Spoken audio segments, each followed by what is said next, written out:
Welcome back to the channel, my friends. I'm so happy you decided to join me today.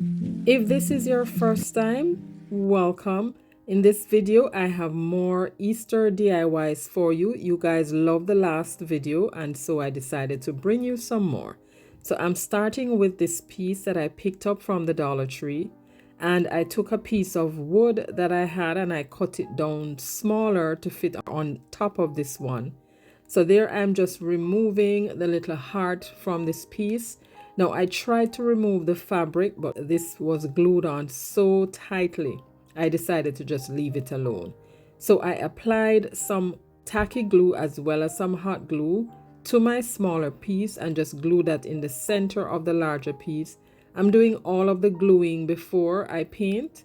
And then because I don't want the top part to get messed up, I just use some pieces of masking tape and tape that over. And because it's the fabric, this took 2.5 coats of Waverly chalk paint in Adirondack. But I just made sure that I had enough where you wasn't seeing the fabric so much peeping through. And I give all of it, both pieces, 2 good coats, and then this is what it looks like. So now I'm removing the tape and placing it on the inside because I'm now going to paint that strip on top of the house. And I'm using chalk paint, and this is charcoal. This doesn't need a lot of paint because the paint is so pigmented. So 1 good coat was good enough. So next, after that dried, I took my chippy brush and I'm going to distress very lightly around the edges. So I dipped the chippy brush into the Waverly Antique Wax, removed a little bit of that, and then just went around the edges. And I did the same thing on the inside, just slightly giving it strokes of dry brushing.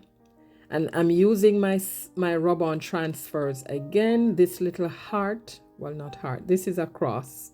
I have a pack of transfers with different sizes and designs. I also use them in my last video. If you have not seen that video yet, I will link that at the top right here so you can check that out. That was very, very successful. You guys love the religious DIYs. So then I found this crown of thorns, and this was hard to transfer, so I had to just trim it down to as much as possible and just paste that on there and left it as is. And then here I'm now using some Mod Podge to seal everything. So that's it for this one. I will leave that and you will see more of it in the final reveal. Now here is our second inspiration. I picked up this cross from the Dollar Tree and I just removed the sticker, sanded it down a bit and gave it 2 coats of coconut milk.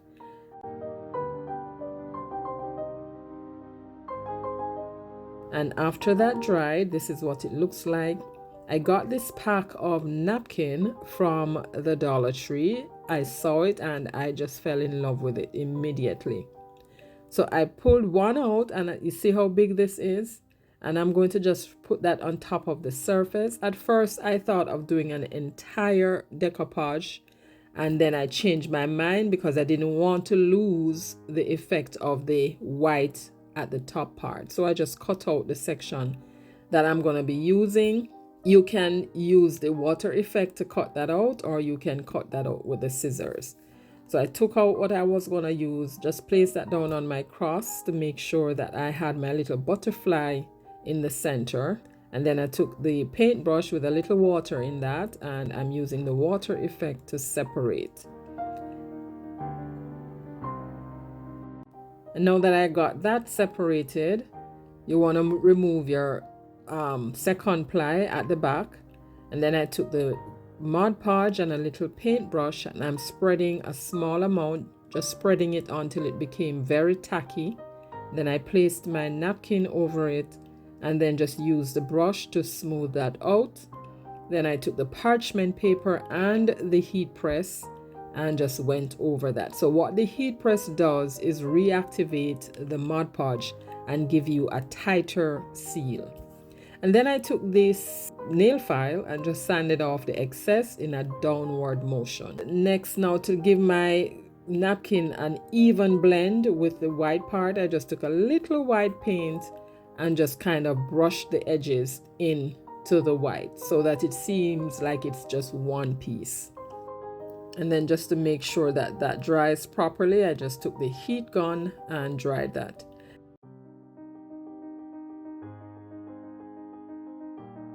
And here I am distressing again, just going over. Now guys, if you don't like distressing, this is optional. You don't have to do that.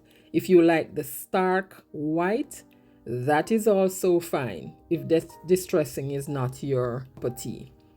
And then to seal my napkin, I just went over the top with a little bit of the Mod Podge and then just use a heat gun to dry that. Now for the top of our little cross, I am handwriting, so I took a pencil, just drew a slightly visible line so I could use that as my guide, and a black paint pen, and just wrote, "He is risen." And my R is kind of the center, so I wrote that one first. And then just made sure that dried properly, because if your marker is still having any form of paint that is not dried completely, once you start spreading, you may end up messing it up. So make sure it's dried properly.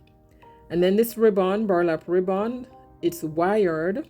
So I just cut a small piece off, glued the ends together, and I'm making a tiny, well, not tiny, but a little bow, and use a piece of jute cord to just secure that.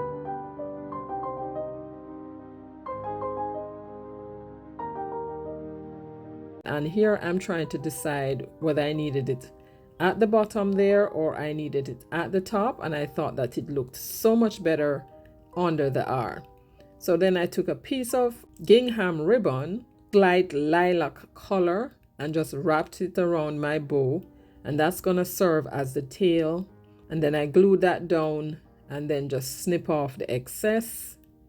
So let me say welcome to all of my new subscribers, guys. You are welcome here. Here on this channel, we do lots of budget-friendly crafts. And if budget-friendly crafts is what you jam, then you are in the right place. But thank you so much for coming over and subscribing. And to my longtime family members, you know yourself. Thank you so much for your support. I love and appreciate you all. I love this little bow so much. It looks cute, don't you think? And then I just glued that there. I had this little purple button, glue that at the top, and this is further embellishment. Of course, not necessary if you don't want to go this far. Replace the hanger.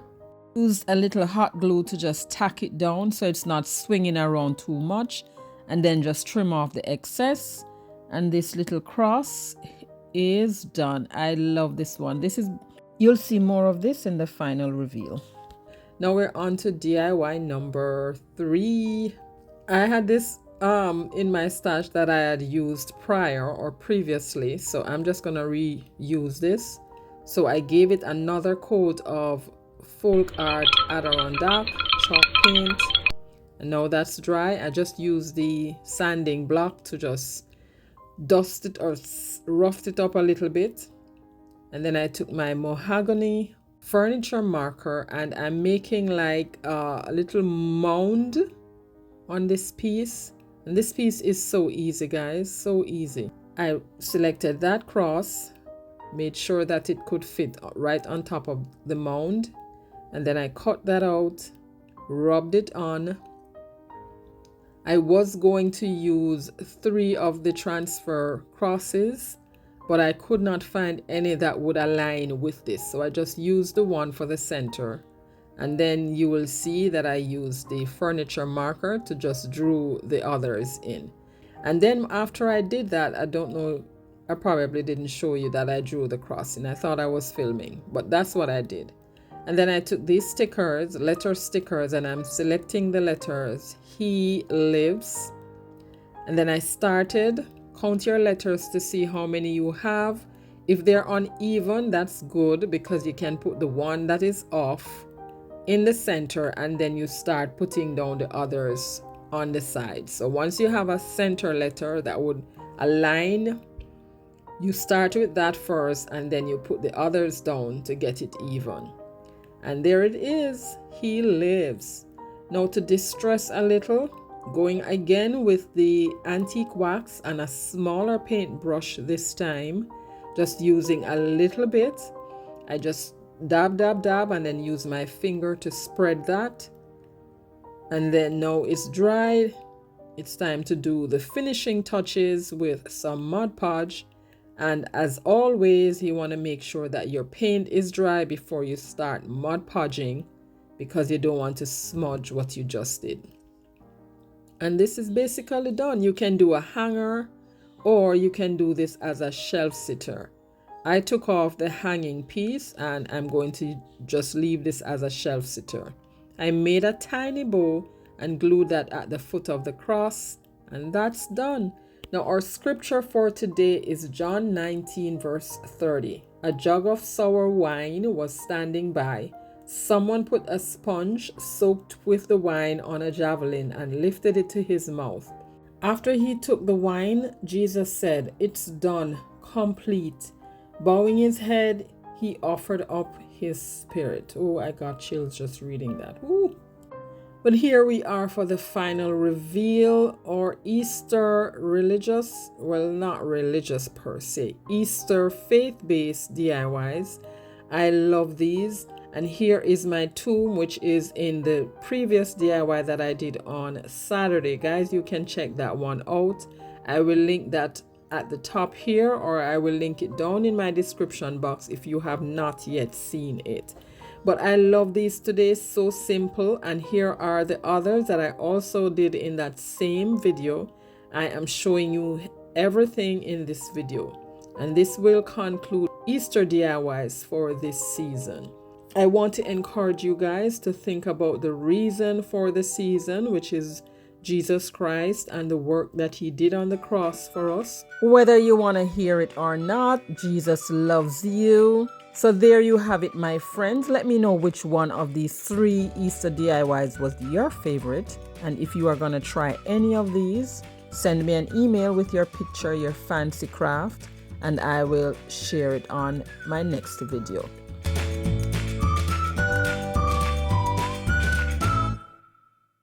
And there you have it, my friends. Thank you so much for watching. I enjoyed crafting with you today. If you enjoyed the video, don't forget to hit that like button and subscribe for more creative projects like these. And tap that notification bell as well so you never miss an upload. Need more inspiration? Click right here for other fun DIYs. Happy crafting, stay safe, and I'll catch you in my next one. Bye!